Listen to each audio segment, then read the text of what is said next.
याला नमस्कार आहे, हे मरत नाहीत ना. नैनन चिद्दंती शस्त्राणी नैनंत हती पावका. हे मोबाईल जाळीत, कार्ड कोण जाळीत? कोणाची मायवेली कार्ड जाळायला ते सापडतच नाही ना. कार्ड निघून गेलं डॉक्टर म्हणते डेड बॉडी. ह्याच्यातलं कार्ड काढ ना मग डेड बॉडी. आणि ह्या तुमच्याही मोबाईल मधलं कार्ड उपशिल्या हे पोरायला खेळायचं तर कामी नाही. कार्डावर सगळं चलत ना. म्हण हे अमर आहे कार्ड, याला नमस्कार करायचा. आणि का इथं सर्व भूतासवे सांगितले. आता गिरगावकर पुढच्या जन्माला माणूस होईल हे कशाहून खरं?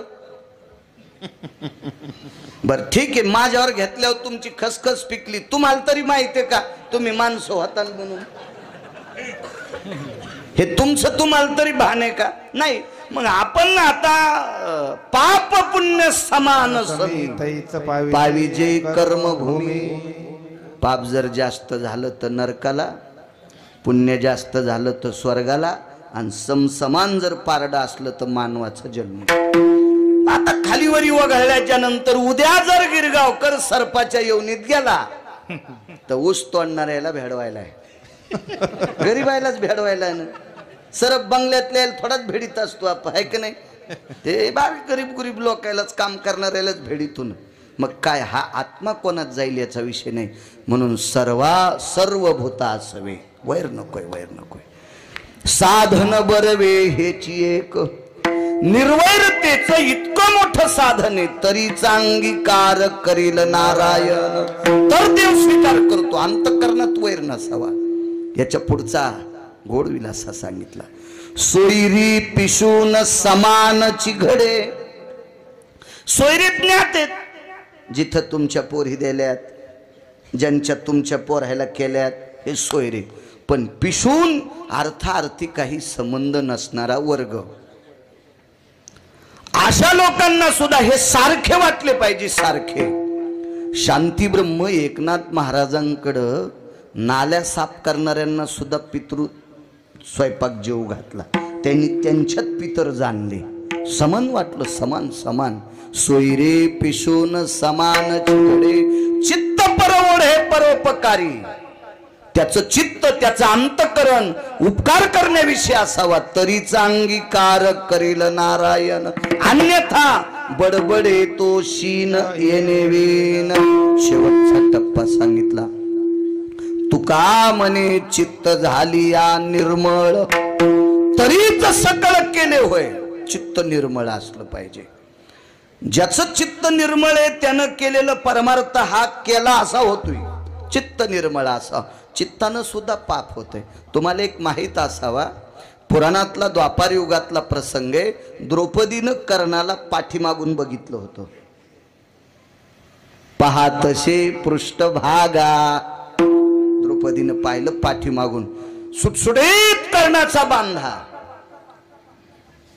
आणि कर्ण हा पांडवांसारखाच दिसायचा, कारण तो तिचाच पुत्र होता. कर्ण तो पांडवरे पहिला. आणि सहज बघत असताना सांगणारे लोक जरा वेगळं सांगतात. म्हणे द्रौपदी म्हणली, बाई 5च्या नंतर ह्यो बी असतात किडे पडतील सुमळ्या तुया तोत्रात. हरामखोरा. द्रौपदीविषयी असं वाक्य.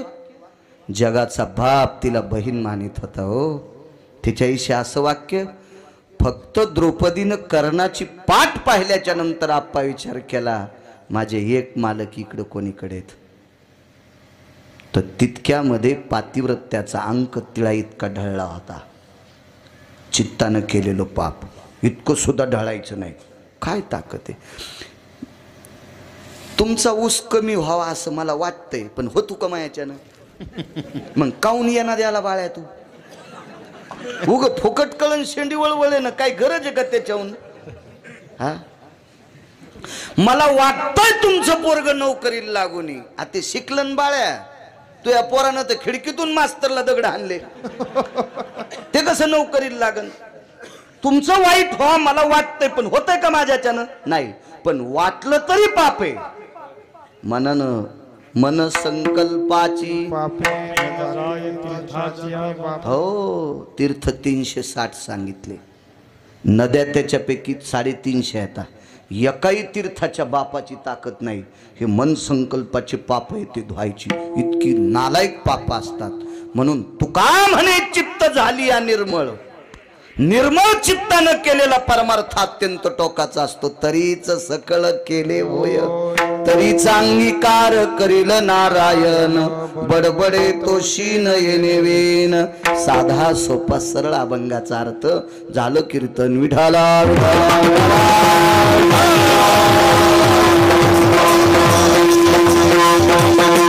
मोठ्या श्रद्धेने, मोठ्या अट्टहासाने, मोठ्या असीम प्रयत्नाने चालत असलेली ही जुनी परंपरा आहे.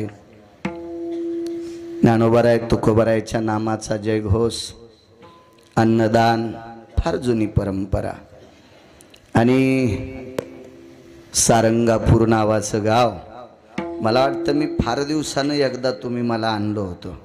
हो, खूप दिवस झाले. त्यावेळेला मी 2008ला बोलेरो गाडी घेतली होती, त्यावेळेला आलतो. त्याच्या आधी एकदा ॲटो रिक्षात आलतो, 3 चाकाचा ॲटो होता, तुम्ही होते, मला लक्षात, मेमरी कार्ड टाईट आहे माझं. हो, त्यावेळेला मी आलतो. बऱ्याच दिवसापासून सात्विक, परमार्थिक, सदाचारी गाव आहे, आध्यात्मिक गाव आहे. आणि यावर्षी तर भव्य दिव्य असा सुंदरसा मंडपही झाला. खालून नाही म्हणालो मी, याच्यावरून झालाय, याच्यावरून आहे, याच्यावरून आहे. अशा मारुतीरायाच्या वास्तू मोठ्याला होणं अत्यंत गरजेचं आहे. भवतालचा परिसर बी मोठा आहे. एक भंगीरे मला म्हणलं, महाराज कुठं मारुतीला पोरं व्हालेत.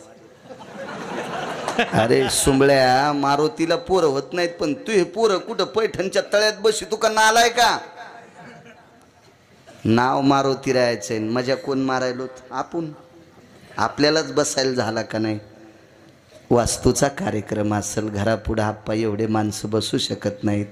वास्तूची पूजा करता येईल, इथं कार्यक्रम करून माणसं जेव घालता येतील. काय कार्यक्रम नाही?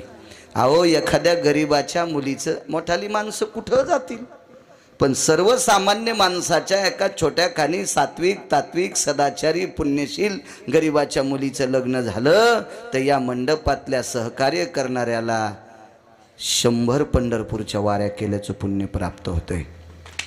चांगली कामं करत जा, फार गरज आहे. अशी मंडप प्रत्येक गावात मारुतीरायाच्या समोर व्हायला पाहिजे. गोड सुंदरसं त्याला बेड वगैरे सगळं केलेलं छान. गावात जितक्या आडनावाची माणसं असतील तितक्यांना मनपूर्वक धन्यवाद, प्रणाम ह्या कामासाठी. भवतालची जागा आता बारीक करू नका, अशी राहू द्या, एवढी राहिली पाहिजे, आहे का नाही? मंदिराच्या भवतालची जागा अशी बारीक बारीक नाही केली पाहिजे. त्यानं रावणाचे तंगडे हाणले तर आपले तंगडे हाणायला त्याला काही टाईम लागत नाही. जरा सत्याला भेट जा, मला नका भेऊ, माई काय पात्रता आहे, पण त्याला भेट जा. मंदिरातलं फार आगाव येते. हा, मी दुपारीच सांगितलं, भीमाला चापट मारायची ताकद पृथ्वीवर एकाही व्यक्तीची नव्हती, पण हे चापट हाणल्याच्या नंतर कानातून मुंग्या आल्या. तो भीमदादा म्हणले, वानरान मला चापट हाणून दगडासारखा गाल हो, तू खरंच वानर आहेस का?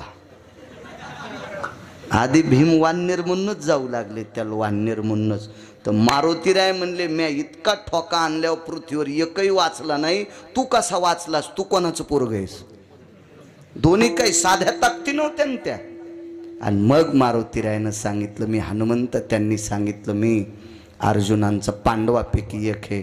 कडकडाटून आलिंगन दिलं आणि अर्ध शरीर भीमाचं वज्राचं केलं. इतकी ताकद आहे त्याच्यात, इतकी ताकद आहे त्याच्यात.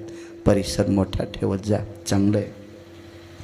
मोठ्या श्रद्धेने मृदंगाचार्य मंगेश महाराज, महाराष्ट्राला लाभलेली मृदंग क्षेत्रातली बुलंद तोप, आदरणीय हरिभक्तीपरायण नवनाथ महाराज, गोड तोडीस तोड सुंदर पक्वाद वाजिता महाराज, तुम्हालाही प्रणाम, तुम्हालाही प्रणाम. तारखेच्या संदर्भात तुमच्या वतीनं तेच होक टाकीत होते.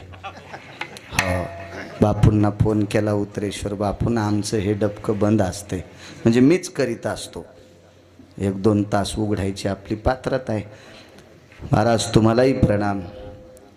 ज्या गावाला सद्गुरू नारायण बाबांचा आशीर्वाद आहे असे वांगीकर आदरणीय मच्छिंद्रनाथ आप्पा आहेत, फार पाठांतर.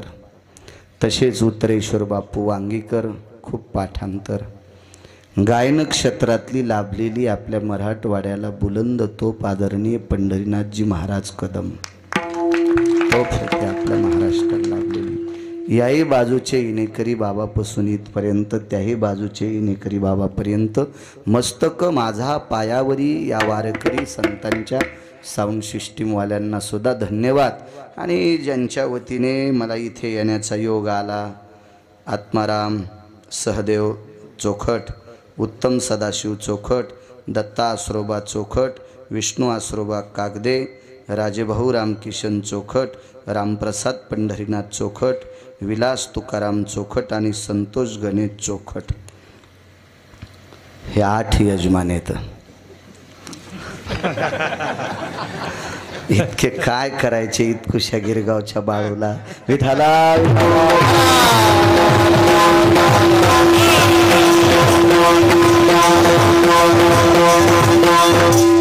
श्रद्धा आहे. आदरणीय वारकरी महाराज बाबा सुद्धा आहेत, आदरणीय परम श्रद्धेय. या ठिकाणी मला वाटते भागवत कथा आमच्या गुरूंची आहे, ज्यांच्या वाणीवर अत्यंत नाविन्यपूर्ण प्रभुत्व आहे. एक सात्विक सदाचारी पुण्यशील व्यक्ती. खरं तर मनाचा मोठेपणा, कथाकार लोक कीर्तनात बसत नसतात, नाहीत बसत. वारकरी संप्रदायाशी निगडीत असणारे वेदशास्त्र संपन्न अधिक वारकरी संप्रदाय, वैष्णव ब्राह्मण, हो, असे लोक पाहिले की माणसाला वाटते की शांती ब्रह्म एकनाथ महाराजांचे अंश आहेत, ज्ञानोबारायांचे अंश आहेत. सात्विक तात्विक गुरुजींना प्रणाम करतो. उपस्थित आपला अमूल्य वेळ खर्च करून आलेली श्रोते जनार्दन तुमच्याही चरणी नाक घासून प्रणाम करतो. प्रभू तुम्ही महेशाची मूर्ती, प्रणाम करतो. अभंगावर येतो, निर्वैर व्हावे सर्वभूतासवे. देहूतले मालक सांगतात वैर करूच नका, करू नका वैर. 2-4 मुद्दे बारीक बारीक वैरानं काय होतंय आणि वैर नाही केल्यावर काय होतो याचा पुरावा देऊन आपण पूर्णविराम वेळेत करू. ट्रॅक्टर किती महागाईचं घ्यावा, पण आपला बांध आला की वळीलं पाहिजे, दुसऱ्याच्या रानात नाही घालायचं. वैर वैर. पुराणामध्ये सुदर्शन नावाचा एक सुंदर व्यक्ती होऊन गेला, अतिसुंदर.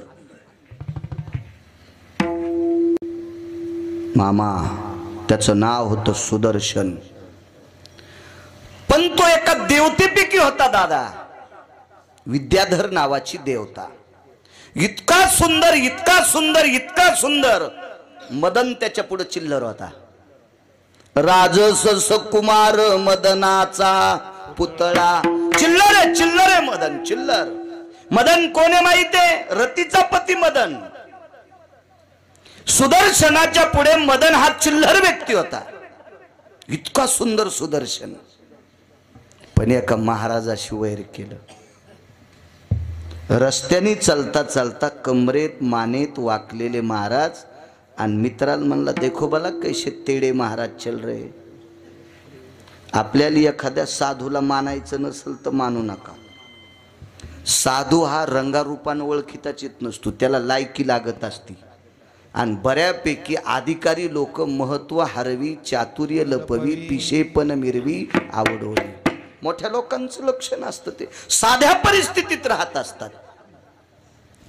अधिकारी लोकांना स्तुती आवडत नाही, निंदा स्तुती नावडे, पाहता परब्रह्म आवडे. संत शिरोमणी निळोबाराय सांगतात की हे तसे साधू मला आवडतात.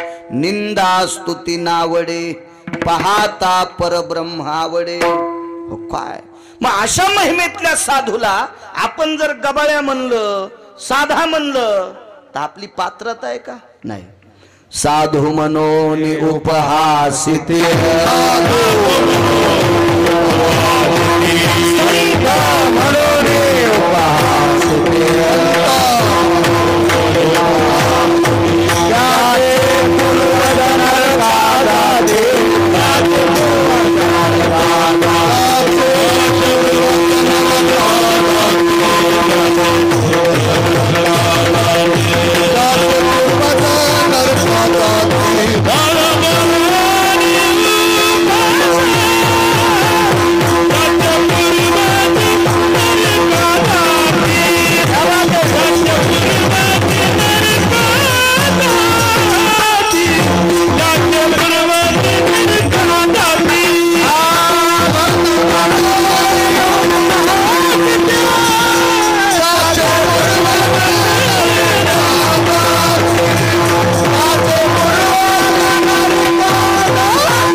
ठाक नमूद करतात की संत मनोनी उपहासिती त्याचे पूर्वज नरका जाते संताची शोभावी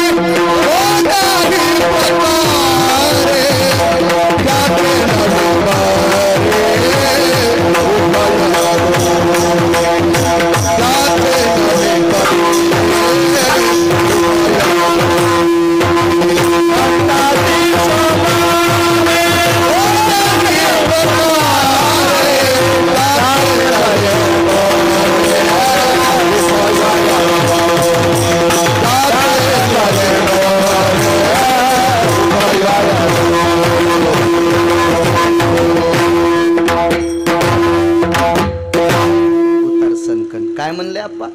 संताची क्षोभवी कोण्याही प्रकारे त्याचे नोहे बरे उभय लोक. अरे अरे,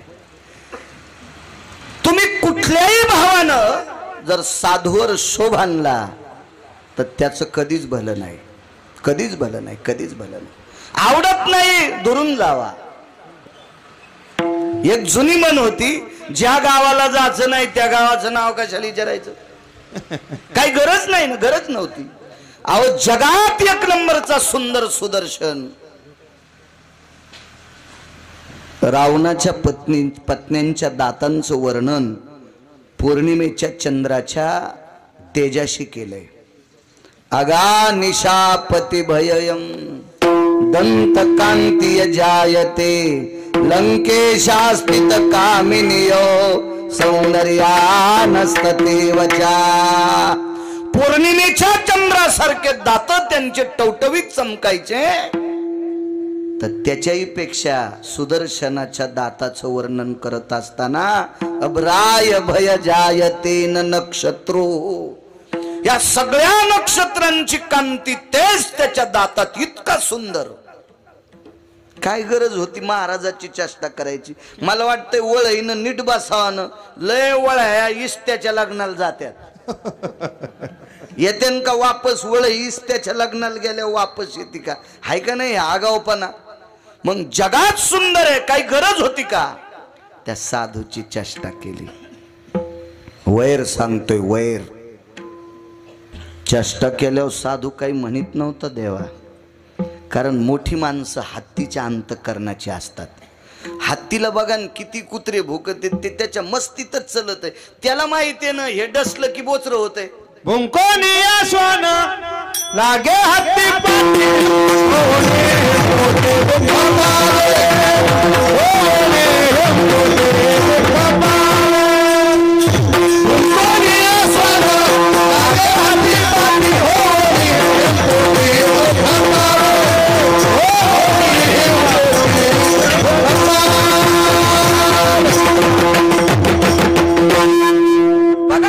अशी गाडी पळायली ना तिच्या माग पळत येत. फुकट दुसऱ्यानं टाकलेल्या भाकरीचं रक्त मातीत घातलं आणि त्या कुत्र्यानं, काय त्याला गरज आहे का? गरज नाही, गरज नाही. तेवढ्या मोठ्या महात्म्याची सुदर्शनानं चेष्टा करणं म्हणजे कुत्र्यानं भूक नये. ते साधून काय मनाव नाही घेतलं, पण तितक्यानं ऐकलाच नाही हो सुदर्शन्या. यानं त्या महाराजाला ढकलून दिलं, ढकलून दिलं. देवा खर्चटलं हो, खर्चटलं. एक दोन ठिकाणी घासलं आणि मग मात्र डोळे झाकले आणि विटेवरच्या मालकाला विचारलं, माझ्या देहूतल्या मालकांसारखं आम्हा गांजी जन तरी का मेला नारायण. देहूतले मालक म्हणतात, देवा आम्हाला जर काही लोक त्रास देत असतील तर तू आमच्यासाठी मेलास का रे?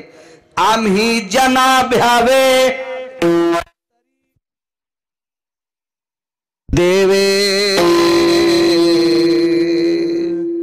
देवा आम्ही मूर्ख लोकांना भ्यावं याची लाज तुला वाटत नाही? देहूतल्या मालकांचा पुरावा आहे. तसा या साधून त्या काळात मालकाला प्रश्न केला, देवा काय माझा काही संबंध आहे का रे? मी तुझं भजन करतोय. अरे मी उन्हानं चलत असताना मला घाम येऊ नये, मला ऊन लागू नये याच्याकरता माझ्या डोक्यावर ढगानं छत्र धरले रे. ही तुझी कृपा आहे. सूर्यानं छत्र धरलंय. साधूला ऊन लागत नव्हतं, त्या साधूच्या बरोबर ढग चलत होता. किती अधिकारी साधू असेल आणि त्या साधूला ढकलून दिलं. वैराचा परिणाम सांगतो, सुदर्शन्या सरप झाला. सरप झाला. होनिया व्याळ पडला से धरणीसी, फुतकारी वितरासी दृष्ट जैसा. व्याळ म्हणजे सर्प झाला. सर्प झाला. सर्प सर्प. दृष्टांत संपला. जगात एक नंबरचा सुंदर दिसणारा व्यक्ती एका साधूशी उग इनाकारण वर घेतलं तर सर्पात योनीत गेला. म्हणून मालक म्हणतात वैर करू नका. निर्वैर भावे सर्व भूता भावे, निर्वैर भावे सर्व भूता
काय गरज होती का आगावपणा करण्याची.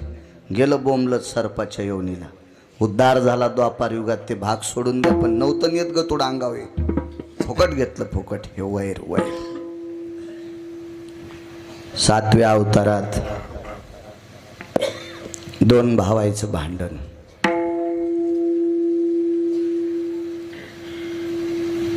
गैरसमज निर्माण झाले. दुदुम्बी नावाचा राक्षस आतमध्ये गेला. वालीनं त्याला मारलं. त्याचं रक्त त्या युवराच्या बाहेर आल्यावर सुग्रीवाच्या लक्षात आलं दादा मेला, आपला मृत्यू पावला दादा. मग त्याच्या लक्षात आलं दुदुंबीनं जर आपल्या दादाला मारलं तर युवराच्या बाहेरून आल्यावर किष्किंधेतल्या सगळ्या वानरायला मारील. म्हणून यानं युवराला शीळ लावली. सुग्रीवाचं वैर नव्हतं वालीशी. त्याला काय माहित आहे, त्याला लक्षात आलं की आपले दादाच मेलाय. पण ते रक्त दुदुंबीचं होतं. युवरातल्या शिळेला लात मारली, बाहेर आला. इतकं वैर, इतका गैरसमज निर्माण झाला. इतका गैरसमज, इतका गैरसमज. इतक्या कडाक्याचं भांडण, इतक्या कडाक्याचं भांडण. भावाला काढून दिलं आणि त्याची बायको घरी ठेवून घेतली. हे जाऊ देत नाही म्हणला तुला, थांब इथं. ठेवून घेतली. तितक्यानं काही शांत नाही हो. फुकट वैर घेतेत माणसं. दुदुंबी मारला मारला. बरेच पोट्टे सरप मारल्यावर रोडवर आडवा टाकी. आता मारल्याला कशाला टाकायला सुंबळ्या. मोटरसायकलवाला गपकन दचकत पडकन थोतरावते. हे आगाव कुरापती करायला नाही पाहिजे. पाहता का नाही तुम्हाला मेलेल सर्प दिसते, मुद्दाम असे टाकते. हो खडगुळनं काही काहीचे लेकरत लय चित्र. हो मी एका घरी गेलो तर ते 2 नातू होते. एक पोरीचं होतं आणि एक पोराचं होतं. दिवाळीला आलते. दिवाळीतला कार्यक्रम आणि बाळ्याचं कीर्तन त्या गावात. ते यजमानाच्या घरी बसल्या. महाराज हे मुलीचा मुलगा आहे आणि हे मुलाचा मुलगा आहे. एकच मुलगी आणि एकच मुलगा. काय लेकर आहेत महाराज, सोन्यासारखे गोड. म्हणलं हो ना, देवाची कृपा आहे तुमच्यावर, चांगले आहेत. पान महाराज आमचे कसे लेकर आहे. मनात म्हणलं मला का वगैरे थोडीच झालेत. हो ना, आता काहीतरी तिळभर करायचं, निळभर सांगायचं, असं काही लय नाही चोंबाळायला पाहिजे मनातली मनात. असं मी त्याला म्हणू कशाला, बुकात येत लावणार होतो. त्याच्यामुळं मी काही विरोधात नाही गेलो त्याच्या. काय महाराज बघा ना आमचे कसे लेकर आहेत. म्हणलं वा वा, काय बघायचं का, आम्ही गोकुळातल्या सारखेच दिसायला लागले तर काय छान लेकर आहेत. मग तितक्यात कीर्तन झाल्यावरची गोष्ट होती बरं देवाई. आणि मग बैठकीतून बाहेर बघताना ते म्हणले इथे महाराजाचा बूट होता ना. म्हणलं काय नाही, एका बुटाला तुमच्या पोरीच्या पोरानं सुतळी बांधली आणि एका बुटाला तुमच्या पोराच्या पोरानं सुतळी बांधली आणि रानात पाणी शेंदू लागले. हो, रानात पाणी शेंदू लागले. म्हणलं वा वा, कायच लेकरं तुमचे गोड आहेत, इतक्या लहानपणी यायला पाणी शेंदायचं कळालंय. असंच सांभाळावं लागत. हो, विरोधात गेल्यावर पुन्हा कसे कीर्तनाला बलितेन विठाला तुम्ही 8 जण आहे ना, अंगावर घेऊ नका या. मग रेडीमेड कपड्याचं दुकान आहे का नाही. मी काय तुमच्यासाठी शर्ट शिवला नाही. खडगुळ पोर असतात काही काही खडगुळ. दुधुंडी मारला, काम संपलत. बाहेर ओढीत आणला, भावाला तर काढून दिलं आणि दुधुंबीच्या तंगड्याला धरलं, गर गर गर गर फिरिलं. एक साधू साधनेला बसलेला देवा, त्याच्या अंगावर राक्षसाचं रक्त पडलं. साधूचं नाव होतं मुनिश्री मतंग. मतंग वैर किती विचित्र असतं. काही गरज होती का मला सांगा ना तुम्ही. आपण जर डव्हाच्या जवळून चाललो, आपल्याला कळालं याच्यात गाळ आहे, घाण पाणी, मुकाट्या बसावं, तर त्याच्या पलीकून माणसं चालल्यावर त्याच्यात दगड टाकीतो आणि त्या दगडांवर उडालेलं पाणी त्याचे कपडे भरत येत. आगावपणा छेन तो, मूर्खपणा आहे, किती नालायकपणा आहे. काही गरज होती का. मेलतन ते राक्षस संपलत, सडून जाईन, कुजून जाईन, किडे खातील, मुंग्या खातील, कोले कुत्रे खातील, काही गरजच नव्हती. गर गर गर गर फिरिलं आणि रक्त साधूच्या अंगावर पडलं. वैर इतकं विचित्र. साधूच्या तोंडातून वाक्य पडलं, ज्याने कोणी माझ्या अंगावर साधना करत असताना रक्त टाकलं, तो ह्या पर्वतावर आल्यावर त्याचे 1000 तुकडे हो. कशाची ताकद आहे. वैराची. वैराची. चला थोडंसं पुढे सरका. इथपर्यंत बी आपला पुरावा बसवत होता, पण पुढे सरकतो थोडं. दारे धरताना गवत उपटिलं पाहिजे, म्हणजे खुरपायचा ताण कमी होत असतो. थोडासा टपकाळ टपकाळ गवत असं उपटायचं. काय दारे धरताना आपण तरी काय दुसरं काम करतो आहे का नाही. ह्या कडीला भुंड फोडल्यावर तिकडे कडीला पाणी जाऊस तर माल्यावरचं गवत उपटिलं पाहिजे. त्याला ओरिजिनल शेतकरी म्हणतात. हो, दारे धरताना जर व्हॉट्सअप खेळत असेल तर येडगळ म्हणायचा विठाला विठाला.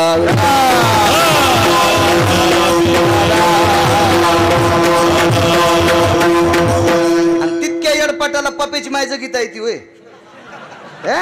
ते तर पाईपलाईनचं ढेलं काढते नालायक. विठाला विठाला विठाला.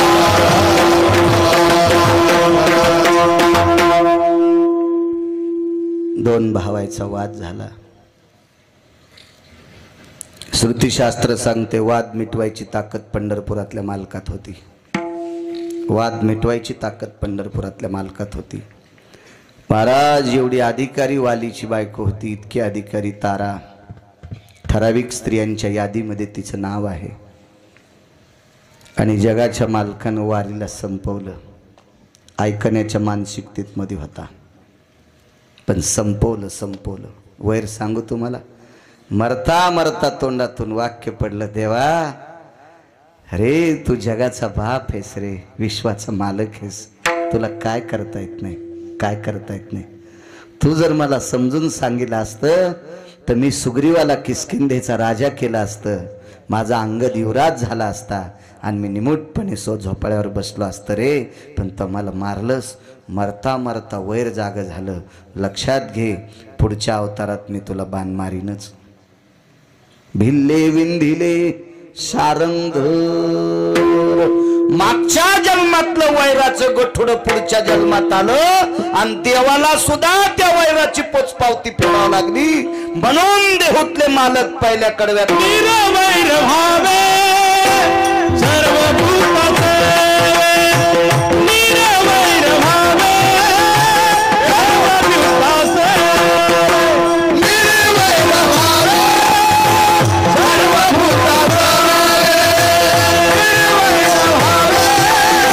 सर्वभूताचे.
देवाला नाही चुकलं, नाही चुकलं, नाही चुकलं. आस्ती आणि प्राप्ती नावाच्या दोन मुली आपा ह्या कंसाच्या पत्न्या होत्या. आस्ती आणि प्राप्ती. वैर बघा वैर. ह्या मला वाटतं जरासंधाच्या मुली होत्या. जरासंध, जरा नावाच्या राक्षसनीनं ज्याचा सांधा जोडला त्याचं नाव जरासंध. बऱ्यापैकी होतं, ते श्रीमंत होतं. तो एका प्रांताचा राजा होता दादा. जरासंध फार मोठा, पण नास्तिक होता, धर्मद्वेषी होता.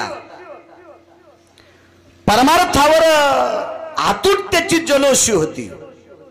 आणि पंढरपुरातल्या मालकाला असे संपवावं लागते.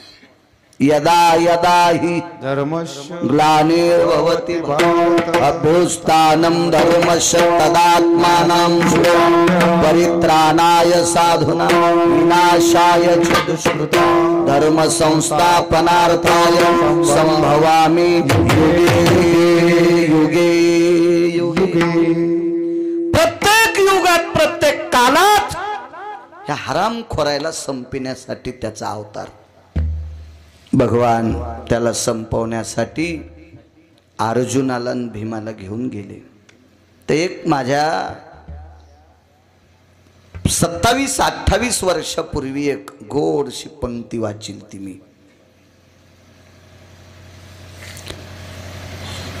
पार्थ ते पृथकीचे बाळ शास्त्राभ्यासी घातला काळ मजशी दिसे आळूमाळ खादाड निद्रा हरनिसी.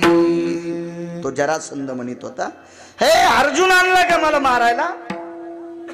हे तर शास्त्र वाचण्यात त्याचा काळ गेला. मला भीम दिसायला जरा आळूमाळू, पण बेट खाचलय ना दे. इतक्या नाही म्हणलं ते. बळेची सर्पाची या सदना मंडूक वस्ती पावला. पहा किती पागल जरासंध आहे. त्याचा पाहुणा तुमच्या गावात नाही ना? म्हणजे असं भेव वाटायला बोलायचा ना. हो ना, त्याचा पाहुणा असला तर आपली गाडी फोडायचा. पण मला वाटतं जरासंध्याचा तुमच्या परिसरात पाहुणा नसेल दादा. हे जरासंध्या म्हणला, भगवान कृष्ण परमात्मा, अर्जुन आणि भीम हे बेंडूक आप्पा आणि ह्यो जरासंध्या सर्प. बळेची सर्पाची आ सदना. आणि बेंडूक पाहुणा आला म्हणले, आम्हाला तर स्वयंपाक करायचं कामच नाही, खातो म्हणे तुम्हाला. तर पंढरपुरातला मालक भेतूय, सर्प की तू सर्प की मी गरुड जाना. बेट्या तू सर्प आहेस का मी गरुड आहे हे तुला आता कळन ना. कळन तुला, कळन कळन. आणि मग अर्जुनानं सांगितलं, देवा आपल्या डोक्याच्या पलीकडचं हे नकोय नकोय नकोय नकोय नकोय. आणि मग भीम दादा त्याला झोंबले. सर्वांना ज्ञात भागे.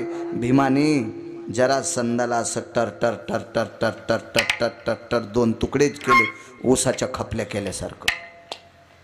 बऱ्यापैकी ज्ञात आहे. मग विरुद्ध दिशेला फेकलं, हे इकडे फेकलं, ते मेलं. हाडवैर सांगतोय, हाडवैर. आपण काही म्हणत होते ना, त्याचं ना आमचं बापा हाडवैर आहे. आज्या पंजापासून जमत नाही आमचं आणि त्याचं हाडात वैर आहे. हाडवैर शब्द कसे वापरित होते त्याचा पुरावा पहा. मग जरासंधाचा अंत्यविधी केला. एका विशिष्ट प्रकारच्या पवित्र गंगेच्या पात्रात जरासंधाच्या अस्थी टाकल्या. वैर लय उतू येतो, पिढ्यान पिढ्या उतू येते वैर, पिढ्यान पिढ्या. वैर नाही करायला पाहिजे. अस्थी टाकल्या. इतका नालायक होता जरासंध, इतका नालायक. गंगेनं पण त्याच्या अस्थी स्वीकारल्या नाही. गंगेनं पण नाही स्वीकारल्या. कालांतरानं आंघोळी करता गांधार देशाचा राजा तिथं बोंबलत गेलता, आंघोळी करता गेला आप्पा. तो गांधार देशाचा राजा म्हणजे शकुन्या, त्याचा बी पाहुणा नाही तुमच्या इकडं. हो म्हणजे असं सांग जावा, मी नाही तर माफी मागतो ना, चुकून शब्द गेला म्हणून असं होतं ना कधी कधी. त्याचाही पाहुणा नाही शकुन्याचा बी तुमच्याकडे कोणी. गांधार देशाचा राजा होता देवा. मला मला नाव लक्ष्मीकांत, हा आता लक्षात आलं. ते 2 नाव लक्षात येऊन गेलं. चेहरे सारखे होते. होतं कधी मोबाईलवर बी तुमच्या लोड येतून कधी कधी हँग होतेत ना मोबाईल. मग आता बाळ्याचाही कधी कधी हँग होत असेल ना. बरं विठाला विठाला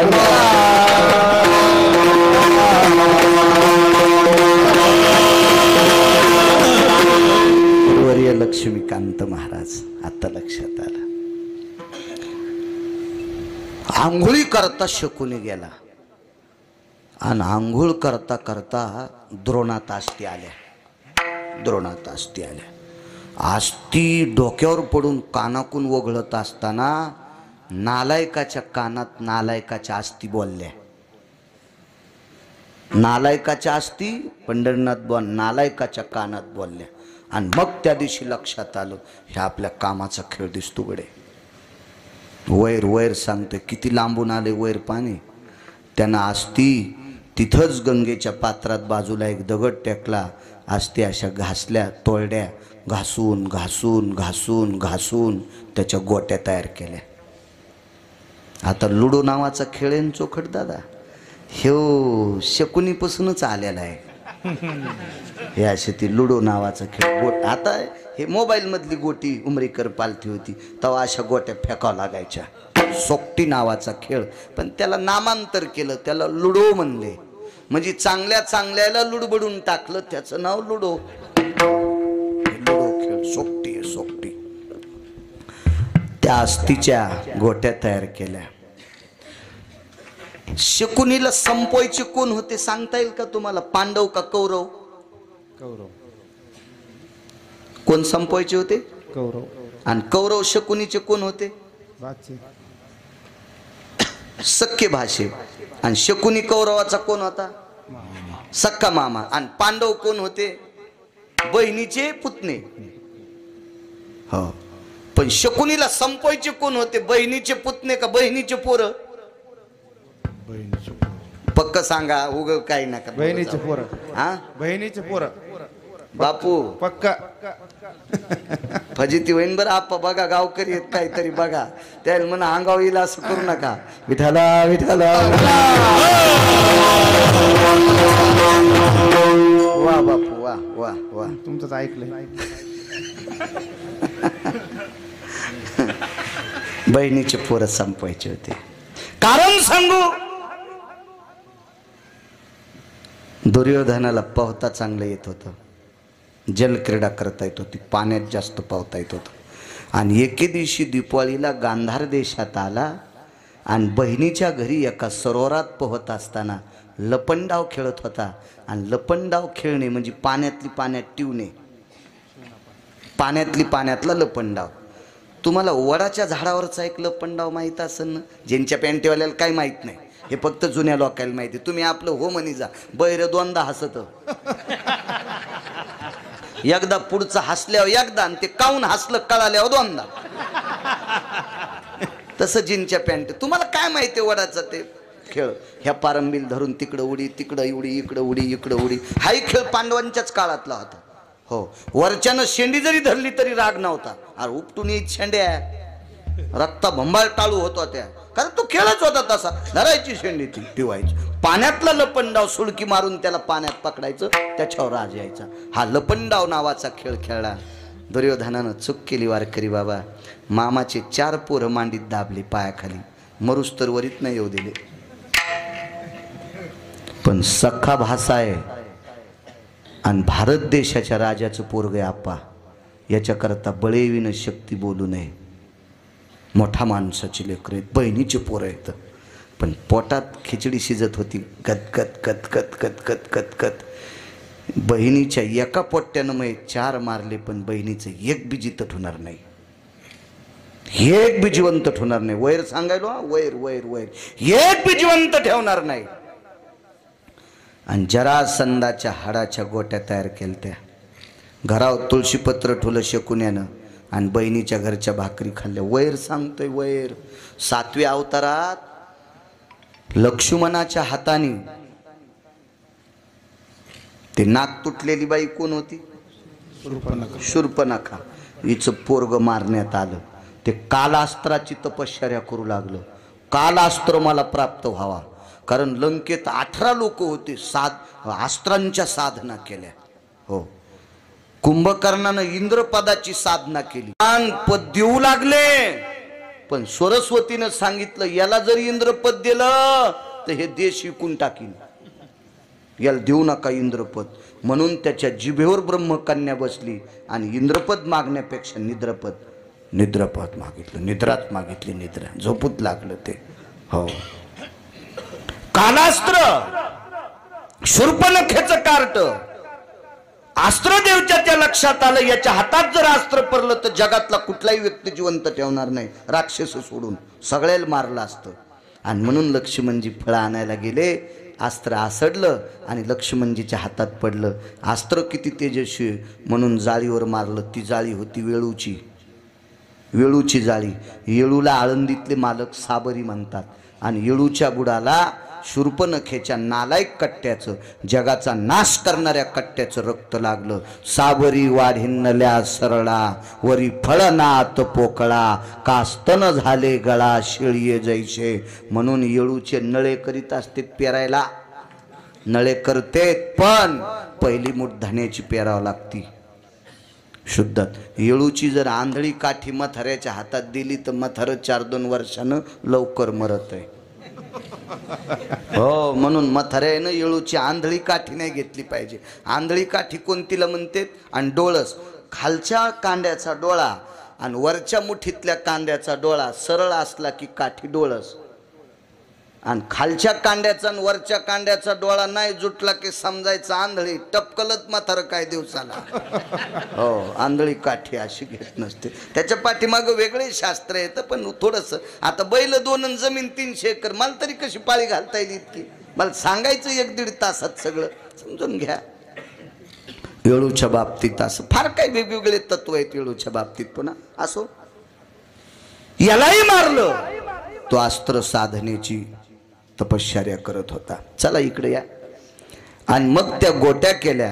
हा, त्याची माय याला मारल्याच्या नंतर सीतेला जर खरं आणायला कोणी लावला असेल ना रावणाला, तर त्याच्या बहिणीनंच, गुरुजी बहिणीनंच आणायला लावलं. कारण हिला माहीत होतं माझ्यासारख्या मायावी राक्षसनीचं नाक कापतोय. अस्त्रदेवतेची साधना करणारं पोट्ट याच्या भावाला मारता येते, त्या अर्थी याचा भाऊ किती अधिकारी असेल. आणि माझ्या भावाला साधा भाषा सांभाळता येत नाही, काय करायचं? माझा सार्वभौम भाऊ फुकायचा का? म्हणून 80,000 भावजाया असताना ही आणायला लावली. तेव्हापासून नर्सरीतल्या पोरायला गाणं आहे, दादा मला एक वहिनी आण. हे शाळेत शिकल्या जाते. गोरी गोरी पान फुलासारखी छान, दादा मला एक वहिनी आण. हाणायलाच पाहिजे असं गाणं शिकणाऱ्याला. हो, ते आणायला लावली. आणि कशा करता माहितीये का? रावण बहिणीनं संपिला. रावणाला नाही मारलं प्रभू रामचंद्रानं. आळ घेऊ नका देवावर. नाही वानरांनी मारला रावण, त्याच्या सख्या बहिणीने मारला.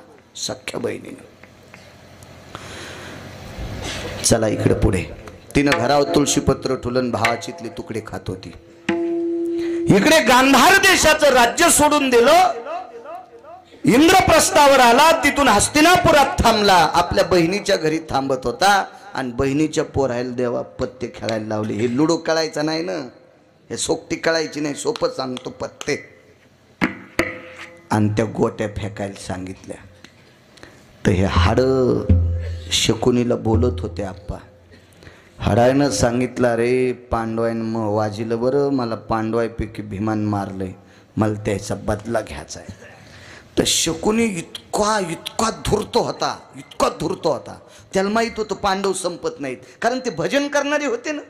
पाहती पांडव अखंड वनवासी परित्या देवाशी आठविती किंवा आळविती रात्रंदिवस भजन करणारे. अर्जुन झोपी गेल्यावर कृष्ण कृष्ण म्हणत होता. कायान वर्धंती नामने कृष्ण द्वय पायनास्तितेषु.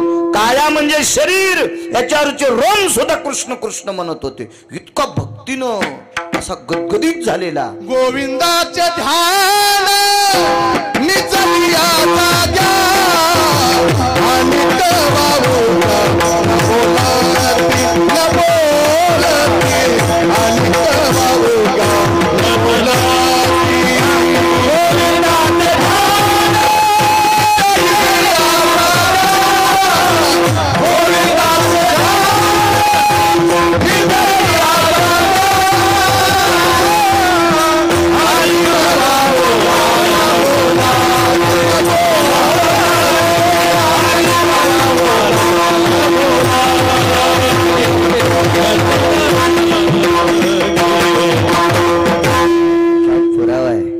असा पुरावा द्याला की वैकुंठवाशी नथुराम बाबा केळकर म्हणायचे. कोटीची नोट बद्देश्वर पुरावा पोषक. अर्जुन इतक्या टोकाचं भजन करीत होते याच्याकरता देवाला त्याचं पिस लागलं होतं. नवल पिस लागलं होतं. दादा पिस म्हणजे येडा झालता. हा कोपे तरी निवांत साये ऋषे तरी बुझावीत जाय. हे पिसा देव पिसा घालता अर्जुनासाठी. पिसा भक्ती त्या टोकाची होती. एवढं मोठं नाविन्य होतं. मस्तीतली भक्ती होती ती. आणि ही भजन करणारी मरत नाहीत हे शकुन्याला माहित होतं. पण चला म्हणले जरा संध्याला आनंद वाटायला ना वाटू द्या पण याच्या आनंदात आपण तुरी भाजून घेऊ. आणि जुगार खेळायला लावला. दादा जो मामा बहिणीच्या पोरायला पती खेळायचं शिकितू तो हरामखोर मामा नसतो का. त्याला मामा कशाला म्हणायचं. तो हरामखोर आहे, तो नालायक आहे, तो बुस्तील आहे. बहिणीच्या पोरायला जुगार खेळायला लावला. आणि गोट्याचं तत्व सांगतो. हाडवैर पांडवांनी गोट्या फेकल्या की पालथ्या पडत होत्या. रघु मामा पालथ्या पडायच्या पालथ्या. पालथ्या पडायच्या पालथ्या. आणि कौरवानं फेकले की आपा सोयीशा पडत होत्या. का पांडवाच्या हातानं पालथ्या. याला वैर याला पांडव भिकारी करायचे होते. आणि बघता बघता पांडव हरले होते पांडव. पण या हरीत वैर इतकं टोकाला गेलं इतक्या टोकाला गेलं. ह्या नालायक शकुन्यानं सात्विक दुर्योधनाला सांगितलं आता तू त्याला त्यांची धर्मपत्नी लावायला लाव. आणि मग सर्वांना ज्ञात आहे द्रौपदीला मांडीवर काय बशिलं तिचं वस्त्रहरण काय केलं ह्या सगळ्या गोष्टी. तर वैकुंठवासी माधव महाराज मगर सांगायचे पांडव ज्या वेळेला वनवासाला निघाले त्यावेळेला अंगाला राख लावलेली होती. आणि 5 लोकांचे 5 तत्व 1-2 सांगतो. एकाच्या हातात राख होती मुठीत आणि एकाच्या हातात गारा होत्या. धर्मानं रस्त्याने गारा टाकीत निघाला. आणि पाठीमागं अर्जुनाच्या हातातली राख पडत होती. राख. गारा या शब्दाचा अर्थ हिरे आणि राख ह्या शब्दाचा अर्थ संपणार. कारण नीतिसंपन्न माणसाला ज्या वेळेला त्रास होत असतो का त्यावेळेला त्या प्रांतातल्या सगळ्या हिऱ्याची राखुंडी होत असते. हे त्याचं प्रतीक होतं. आणि तिघाईकडं काय काय होतं हातात हे राहू द्या कारण सगळ्या गोळ्या एखाद्या घेतल्यावर रिॲक्शन येत असते. ह्या पुन्हा कधी सांगू एखाद्या कीर्तनात. विठाला विठाला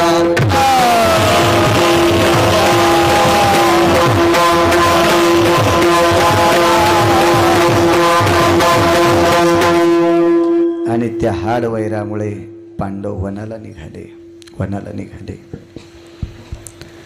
गोट्या खत खत हसत होत्या.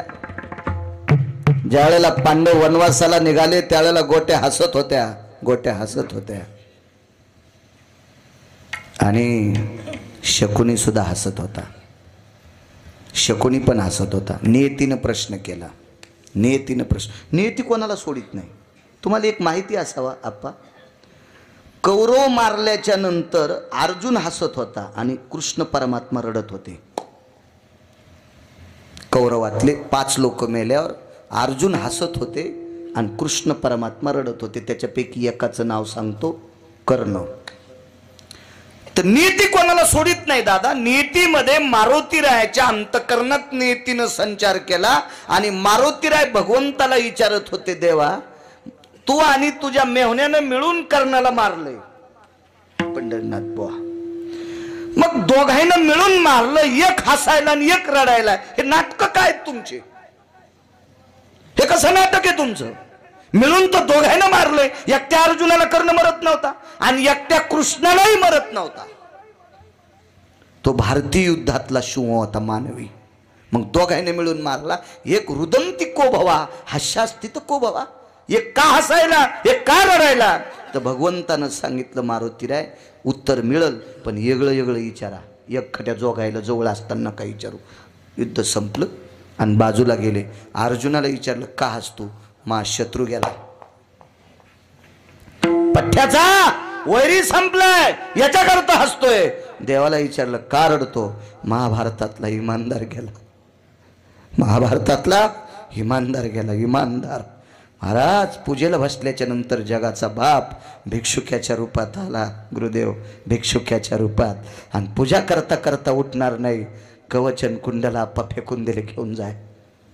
अहो, इमानदारीसाठी प्राणदान करणारा कर्ण सामान्य ताकद आहे? एवढी मोठी ताकद, एवढी. याच्या पलीकड सांगतो, देवानं कर्णाला फोडण्यासाठी त्याची माय नेली, माय कुंती. आणि त्या दिवशी कुंती सांगती देवाला, कर्ण तो पांडवरे पहिला.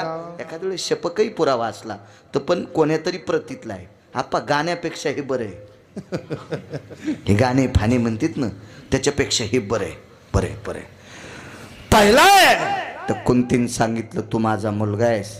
आनंद वाटला. देवा काय दयाळू आहेस रे, काय उदार आहेस रे, काय प्रसन्न आहेस रे. आतापर्यंत मला माशा धरणाराचं पोरग म्हणत होते, पण देवा उदार आहेस रे. मी आज क्षत्रियाचा पुत्र म्हणून बाल झालो रे. ही तुझी माझ्यावर कृपा आहे देवा, किती कृपा आहे. मग माझं ऐक ना आता. काय ऐकायचं? तू पांडवाच्या बाजूने लढ, माफ करा म्हणे देवा. खोटं बोलणार नाही. एकदा वचन त्याला दिले, आता सुटकेस घेऊन इकडे येणार नाही. आता नाही, आता नाही, आता नाही, आता नाही करू शकत आहे. भगवंतानं सांगितलं, तुझी आई आहे, प्रणाम. आईनं सांगितलं, कर्णा तुला भाऊ जास्त आवडतेत का हे दुसरे? म्हणला, भाऊ आवडतेत का आई, पण वचन दिले ना, आता कसं शक्य? ये इकडं. नको म्हणले, नको, झोळीत धोंडा पडन. मी जर नीतीच्या विरोधात वागलो तर माझ्या पापानं भजन करणारी पांडव संपतील, आणि पांडव संपल्यावर मी पण संपल.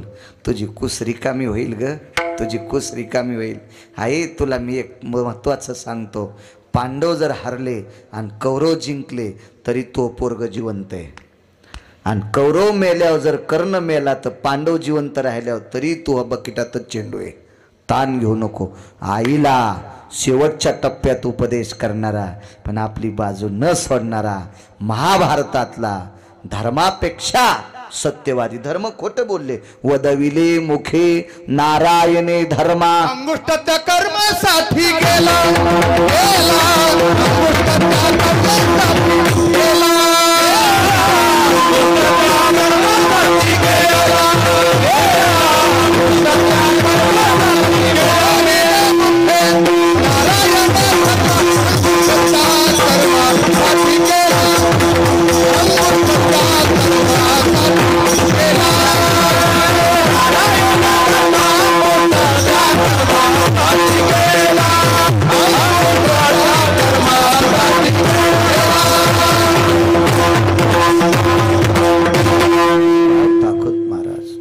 धर्म खोटं बोलले एकदा, नाही बोलले कर्ण, नाही नाही. म्हणून सत्यवादी लोकांसाठी जगाचा बाप असा. बघा, नियतीने विचारलं का रे दोघे हसता, साधणार कोणाच आहे? दोघेही हसता, साधणार कोणाच आहे? शकुनीनं सांगितलं या खेळात फक्त पठ्ठ्याचं साधणार आहे, या खेळात पठ्ठ्याचं साधणार आहे. तर गुरुदेवा जरासंध म्हणला शकुनी महाराज तुमचं नाही साधणार, पठ्ठ्याचं साधणार आहे. तर नियती म्हणले अरे दोघाय ना पुरावे तर पटून द्या ना, तू साधत का याचं साधत. तर म्हणे अरे ज्या भीमानी मला चिरून मारलंय त्याला राज्य सोडून वनवासाला जावं लागलंय. तर नियती काय म्हणत होती? नियती कोणाकडे घुसली? शकुनीकडं. शकुनी म्हणला जरासंध महाराज तुमच्या गोट्या पालथ्या पडल्यामुळं पांडव वनवासात जरी गेले तरी पंढरपुरातला मालक त्याच्या कुठेही सोबत आहे. मागे पुढे उभा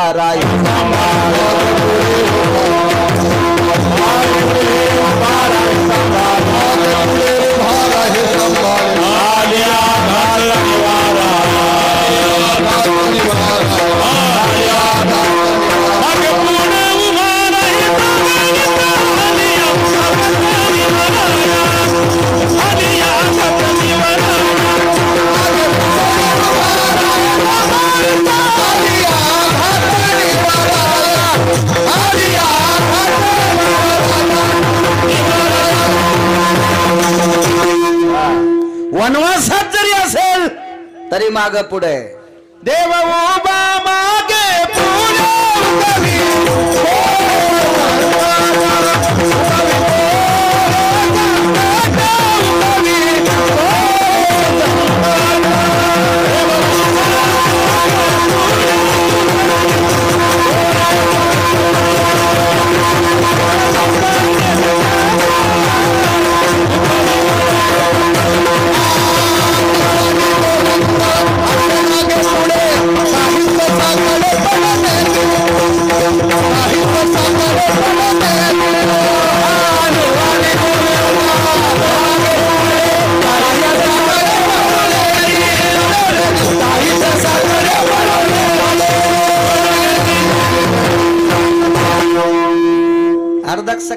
घंटा कीर्तन आगाव करू. रोज गावरान तूप नसते भेटत हो, आम्हाला बी इतकं नशीब आमचं कुठं गोड आहे. कधी कधी असंच भेटत, गोड ऐकायला भेटावं. एकदा काल्याच्या कीर्तनात भगवान गोपीकडे गेले आणि लगेच वापस आले. तर यशोदेने विचारलं कृष्णा कस काय वापस आला रे? ते म्हणलं गोपी घरीच नव्हती. तर लगेच एक जण प्रमाण म्हणलं गवळणीच्या घरी गेलो, गवळण नव्हती घरी. मी म्हणलं मग तू फोन लावून काऊन नाही गेला? नाही तर व्हॉट्सअपला संदेश देऊन विचारायचं घरी येस का कुठे. असाच कधी कधी चिवडा भेटू तू आम्हाला विठाला विठाला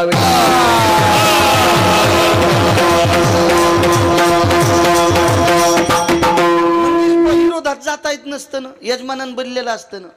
आपण त्याला म्हणावं ते म्हणून तू तू बोल ना, ऐक नाही पण तू तू बोल, तू आमचं काऊन दळायला, तुला कसं बारीक दळायचं का ठोकर दळायचं तू दळ, तुला आमच्यावर काय करायचं फुकट कळण चेली वळवळ. असं होतं ना कधी कधी, विलाज नसतो. तुम्हाला एक सांगू का, आनंद प्रवासात सगळी लोक चांगले असले तरच भेटत असतो आपण. एअर कंडिशनर गाडी आहे 1 कोटीची, 1 कोटीची एक गाडी आहे. 1 कोटी आपल्याला काय पैसे चाललेत का? वचनम किम दरिद्रता. 1 कोटीची गाडी आहे. आणि चोखट दादा त्याच्यातली सगळी माणसं दिवस माळवल्यावर लघुशंकेला काका उतरले आणि पुन्हा गाडीत बसले. पण एक जणाचा पाय भरला. वास किती जणाला सांगा बरं? सगळ्या लोकायला. एकानं चूक केली तरी सगळं. मग संप्रदायात सुद्धा बट्ट्याबोळ करणारा एक जरी कीर्तनात आला तर अख्ख्या कीर्तनाची काशी करत होती, अख्ख्या कीर्तनाची विठाला विठाला.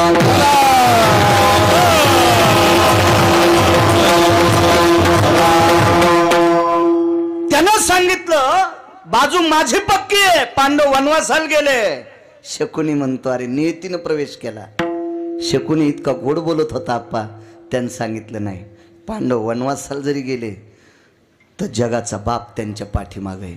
अहो किती पाठीमाग, 4 दिवसात द्रौपदी नदीला हात लाईत नव्हती. पवित्र गंगा प्रवासात असताना पवित्र गंगा असल तर रजस्वाला असताना 4 दिवसात नदीला हात लाईत नव्हती. हे रातच्या 2 वाजता तिच्या उशाला पाण्याचा माठ भरून ठेवत होतं आणि तिथं आंघोळ करीत होती. त्याला मारायला काय या जरासंधाची मायवेली काय हिंमत आहे का त्याला? राहिला आता श्रोतीचा दुसरा न्याय आहे का? तर शकुनी म्हणला काम आपलं साधलंय, आपलं साधलंय म्हणला. या तुझ्या हाडवैरामुळं पांडव हारले, गोट्या पालथ्या पडल्या आणि जिंकले कौरव. पण जिंकल्याच्या नंतर कौरवानं नियतीचे घोडे दामटून दिले आणि अनितीच्या घोड्यावर कौरव बसले. एका पवित्र स्त्रीचं वस्त्र हरण केलं. फार मोठं पाप आहे, फार मोठं पाप आहे, फार मोठं पाप आहे. तुम्हाला एक सांगू का? नियतीच्या सूत्रात पेरणी येत असते. अपरन्न परान्न भयन व्याप्ती निषेधो काला ती जायते कृषी कर्मांस्ततेवच नैवम गांजा कसम लिखितम. हो, स्त्रीचं वस्त्र किती पवित्र आहे. हो, आणि त्याला अशुद्ध स्थितीत वापरल्यावर किती अपवित्र आहे. हे शास्त्र फार मोठं टोकाचं आहे. म्हणून पेरणारा माणूस सुतार दादाच्या नेहावून ती फण उचलली की मारुतीला येडा घालीत होते आणि जवळ रान असेल तर ती फण रानात नेऊन टेकीत होते आणि लांब रान असेल तर बैलगाडीनं ती फण तिथं न्यायची आणि पेरणाऱ्यानं बायकोचं तोंड पेरणी होस तर पाहायचं नाही. हो, जेवऱ्या बुडक्या होत नव्हत्या. आता पप्याच्या माईच्या साडीचाच कासरा टिपणीला. हो हो, किती काळविचित्र पाहन तुम्ही. वस्त्रात लय मोठी ताकद असते. तुम्हाला एक सांगू, वस्त्र स्त्रीचं सामान्य. अहो, या वस्त्राची पवित्रता पाहिली तर पदर माथ्याचा बाळ नंदाचा एका पदरात ताकद. दुसरी एक गोष्ट सांगतो पुन्हा. दिवाळीच्या धनत्रयोदशीच्या दिवशी पंढरपुरातल्या मालकाचा चेहरा आणि काशीतल्या मालकाचा चेहरा संत शिरोमणी नामदेवरायाच्या आईनं गोनाबाईनं डोक्यावरच्या पदरानं पुसला. आपा काय पदरात ताकद हो, किती पदरातली क्षमता. पांचाळ नरेशाच्या मुलीनं सुप्रभा नावाच्या प्रधानाच्या पोरीनं द्रौपदीच्या अंगावरचं 9 वार लुगडं फाडलं. त्याच्यातलं 4.5 वार लुगडं एका साधूला फेकलं. त्यानं लुगडं प्रार्थना करून नेसलं आणि मग देवाला सांगितलं, देवा मी अंध असताना मला एक बहीण भेटली रे आणि तिने मला वस्त्र दिलंय. ह्या वस्त्रावर आडवेन जितके उभे दोरे येत तितके तिला वस्त्र पुरव. कौरवे पांचाळी सभे माझे आणली वस्त्र हरणे वस्त्र कैशी झाली मागून. काय ताकद आहे बाईच्या वस्त्रात, काय शक्ती आहे तिच्या वस्त्रात, किती शक्ती आहे. आणि तिचं वस्त्र एका दुःशासन नावाच्या नालायकाने धरलं. तेव तर मेलाच भडवा, तेव तर भडवा मेलाच. पण सांगणारे 100 मातीत घातले नालायकानं. इतकं पवित्र वस्त्र आहे तिचं, इतकं पवित्र त्या स्त्रीचं. फार मोठं. कितीतरी पुरावे सांगता येतील. माझ्यासारख्या येडपट बाळूला विद्वांत किती सांगतील. विठाला विठाला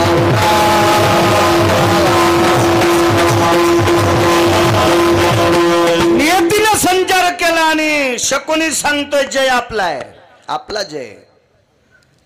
दशात जरासंधाने विचारलं कस काय? वचनगाठ बांधली. म्हणला बेट्या मग भाषे मरायचे राहिलेत. तू जर का कोणाच्या कानात सांगितलं तर खेळ बदलू शकतोय, बदलू शकतोय. मग वचनगाठ. ते म्हणला मी गुप्त ठेवल्यानं काय होईल? शकुनीकडे 2 पुण्य होते, फक्त 2. आज नाही सांगत. आप्पा त्या 2 पुण्याचा संकल्प सोडा पंढरीनाथ बुवा. आणि जरासंधाला सांगितलं बेट्या मग काम होण्यासाठी वाचव. तू हे सांगू नकोस कोणाला की शकुनी भाच्याच्या विरोधात आहे, काम माझं साधतंय. तू या हाडवैरान फक्त वनवासाला गेले, राजे पुन्हा तेच होणार आहेत. पण तुला सांगतो तुझ्या कुठल्याच गंगेतल्या आस्ती हाडं स्वीकारित नाहीत. हे जर तू खुनगाठ गपचिक ठेवली तर माझं 2 पुण्य देऊन टाकतो आणि त्या पुण्याईनं तुझ्या आस्ती गंगेत विरत्यात. हो, चांगल्या पुण्याचा आशीर्वाद द्याला किती जात असतं. मला वाटतं आदरणीय वारकरी संप्रदायातलं फार मोठं आधार्य रत्न सद्गुरू भानुदास महाराज एकदा वारीला चालले आप्पा, आणि वारीला जाता जाता दरवर्षी एका माणसाची तो मुक्काम व्हायचा, आणि मुक्काम होता असताना मग त्या घरातली लोक थोडीशी असे वाट लावताना डोळे भरून यायचे गुरुदेवा. आणि मग एके दिवशी भानुदास महाराज म्हणले, अरे 4-2 वर्षापासून येतो, पण तुम्ही असे प्रसन्नपणानं वाट लावी जा ना मला, तुम्ही रडता काय? त्या घरातली वारकरी बाबा एक बाई म्हणली, महाराज आमच्या घरात 10-15 वर्ष झालं पाळणाच हालत नाही, पाळणा हालत नाही. तर महाराज म्हणले, हालन ना, काय ना बोले. तर पंढरपुराचं दर्शनाला गेल्यावर पंढरपुरातल्या मालकानं पाहिलं, म्हणले देवा काय मिळे काय नाही. म्हणले द्यालाच नाही आशीर्वाद तुम्ही त्याला, ह्या पिढीत त्याला काही होणार नव्हतं. दिली चाली वाचा शय मागिल्या तपाचा. मग साधून आशीर्वाद दिल्यावर पुण्य संपत आहे, तर शकुन्याला धड होता का? याच्याकडे 2च गोष्टीचं पुण्य होतं. हे पुण्य जरासंधाला देऊन टाकलं आणि मग हाडं विरले. आता हे गरज नव्हती बरं पुढं सांगायची, पण नादास्तून वटवट करायचा, त्याच्यामुळं पुढचं सांगितलं. आणि मग हे सगळ्याला सगळे भाषे संपले. एका संक्रांतीच्या दिवशी गांधारीनं वारकरी बाबा 100 सोना ढवळ्या साडीत पाहिल्या. हो ढवळ्या साडीत आपा, संक्रांतीच्या दिवशी 100 सोना विधवा सासूला काय वांद्या वाटेल हो, काय वांद्या वाटेल, काय वांद्या वाटेल, काय देवांद्या वाटेल. त्यावेळेला गांधारीला कांतीप्रिया नावाच्या दासीनं सांगितलं, माय रडू नकोस, पांडवाला दोष देऊ नकोस बाई, द्वारकेतल्या मालकाला कृष्ण परमात्म्याला दोष देऊ नकोस. तुझे 100 पोर मारले ते तुझ्या सख्या भावानं. गांधारीनं अशी मूठ दाबली, कर कर कर कर कर कर कर कर कर कर मूठ दाबली. कांतीप्रियेनं मूठ उखलली, माय उलटा शाप देऊ नकोस, आता ते 100ला 100 मेलेत, तो पंढरपुरातल्या मालकाला शाप दिला.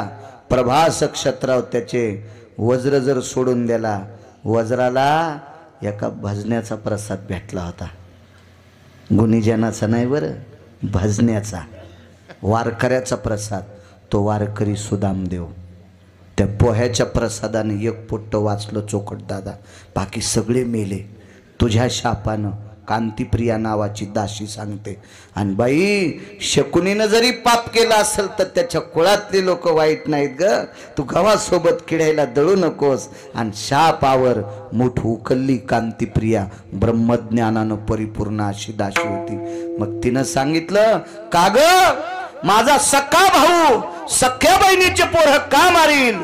वैर सांगितलं, बाई तुझ्या दुर्योधन नावाच्या पोरानं पाण्यातले पण डाव खेळता खेळता पाण्यात दाबून भावाचे मामाचे 4 पोरं मारले, म्हणून त्यानं तुझ्याच घरच्या भाकरी खाऊन तुझ्या 100ला 100 मारले. हे हाडापासून चालत आलेलं वैर इतकं विचित्र असतंय, म्हणून मालक पहिल्या कडव्यात म्हणतात, निर्वैर भावे सर्व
वैरानं चांगल्या चांगल्या लोकांचा कचरा झाला. ऋण वैर हात्या हे तो न सुटे देवा, हे तो न सुटे देवा.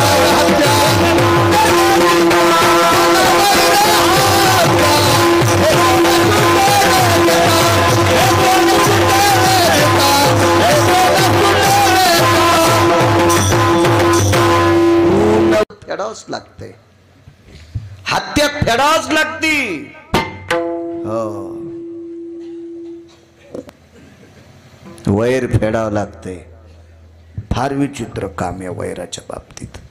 बघा पुढे, मग वैर नाही केल्यावर काय होतंय? तरी अंगीकार करील नारायण, तरी अंगीकार करील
पण वैर जर नाही केलं तर जगाचा मालक स्वीकार करतो. देव तर स्वीकार करील, लय लांबची गोष्ट आहे. वैर संपलं की लय गोष्टी गोड होत्यात.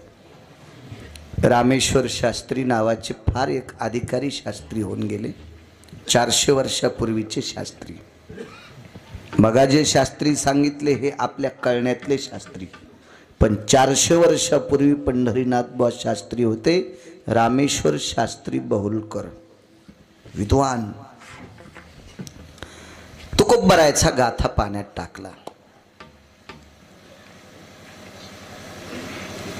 तुकोबराय पवित्र इंद्रायणीच्या तीरावर बसले आणि रामेश्वर शास्त्रीच्या सानिध्यातला एक चमचा. तुमच्या क्षेत्रात चमच्यापासून सावधान. हो, राजकीय क्षेत्रात चमचे लय बेकार, लय बेकार. हो, तुम्हाला सांगू का, खिरीतला चमचा गुरुदेवा कढीत गेला तर धकतू, पण कढीतला चमचा जर खिरीत आला तर इचकत बरं, मात्र लय इचकत, लय इचकत. म्हणून शक्यतो कढीतल्या चमच्यापासून लांब राहायचा. खिरीचे चिटकू द्या ना, खीर जरी कढीत गेली तर कढी गोड लागल. कढी गोड. आणि टाक, शहाणी बाई गुळ टाकते का नाही कढीत? शहाणी सांगायलो, शहाणी मी. शहाण्यालाच येत असते. जिला गावऱ्या लावता येत नाही तिला धिरडे कसे येतील? त्यासाठी शहाणी लागन ना, शहाणी लागन. जिला पिठल्यातले गोळे फुटन तर ती म्हणली मी बासुंदी करते. म्हणलं राव दिन चतुरा, दुधाचा खराब करू नको, आम्ही असंच पितो. तू कशाला येड्यावर दूध खराब होईल नाही, कशाला आम्ही तसंच पितो, तुला गोळे फिटवणार पिठल्यातले. शहाणी सांगतोय. चमचे विचित्र असतात. आणि काय सांगू लागलो,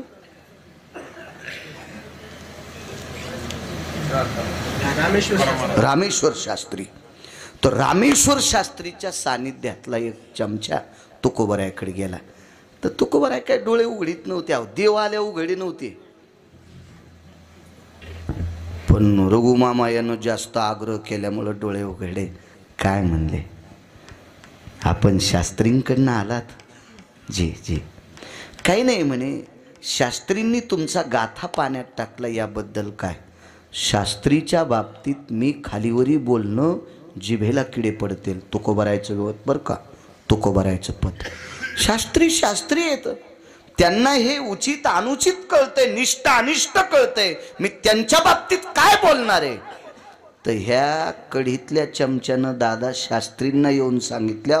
शास्त्री रडू लागले, मंगेश बुवा. पण वेळ निघून गेलती आप्पा, निघून गेलती. कालांतरानं गाथावरही आला. तर ऐका पुढे, ऐका ऐका. वैरांत करणात न धरल्याची ताकद किती मोठी असती. तुकोबारायांनी एक शब्द रामेश्वर शास्त्रीविषयी चुकीचा बोलला असा दाखवून द्या, त्याच्या बुटाचं मंदिर बांधतो मी. रामेश्वर शास्त्रीविषयी तुकोबारायांनी एक ह्रस्व दीर्घाईत जर शब्द चुकीचा वापरला असेल, गाथा सामान्य संपत्ती. तुमच्या माझ्यासारख्या अज्ञानी माणसांचा माथा दुरुस्त करायची ताकद गाथ्यात आहे. याच्या पलीकडे सांगू, हे संत वाङ्मय, या संतांचे गाथे जर नसते तर आपल्यात आणि ऊसातल्या डुकरात काहीच फरक नव्हता. ऊसातल्या डुकरापेक्षा आपण बंगिरे झालो असतो.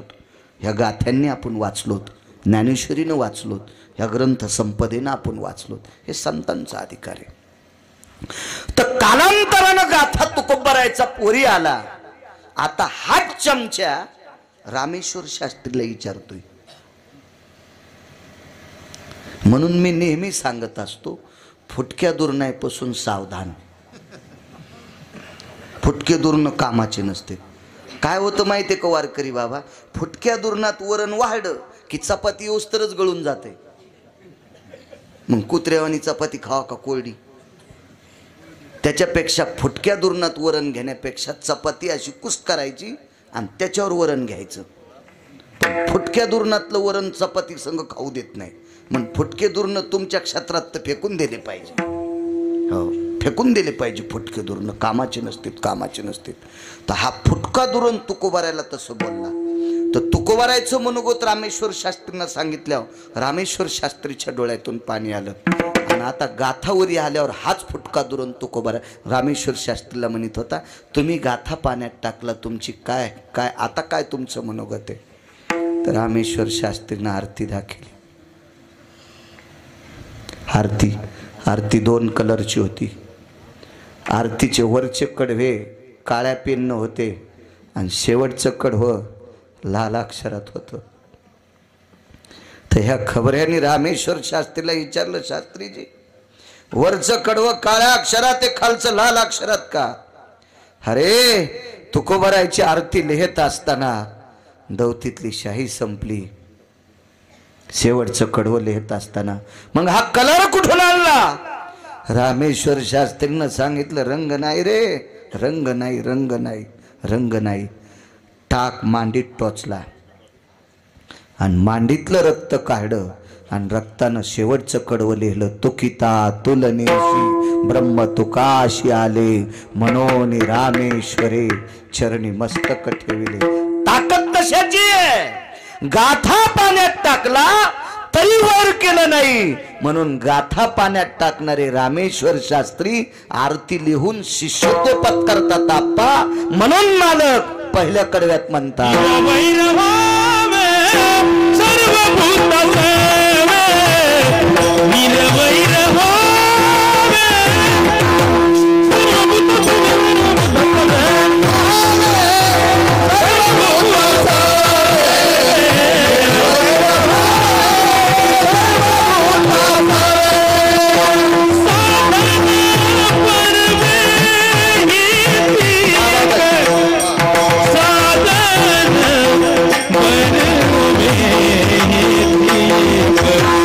साधन बरे